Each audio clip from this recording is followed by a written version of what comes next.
পাকিস্তানের বিপক্ষে বাংলাদেশের সামনে টানা দ্বিতীয় সিরিজ জয়ের হাতছানি, সুযোগ আছে হোয়াইট ওয়াশেরও। এমন সম্ভাবনা নিয়েই কাল সিলেটে 2 ম্যাচ টেস্ট সিরিজের দ্বিতীয় ও শেষ টেস্টে পাকিস্তানের বিপক্ষে মাঠে নামবে বাংলাদেশ।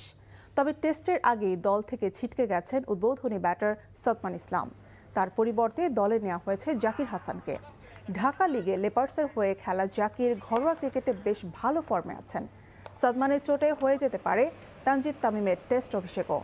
প্রথম টেস্টের মতোই দ্বিতীয় টেস্টেও স্পোর্টিং উইকেট তৈরির আভাস দিয়েছে বিসিবি। সিলেটের লাক্কাতুরা সবুজাপু উইকেট বাড়তি তাড়না দেবে তাসকিন নাহিদ রানাদের।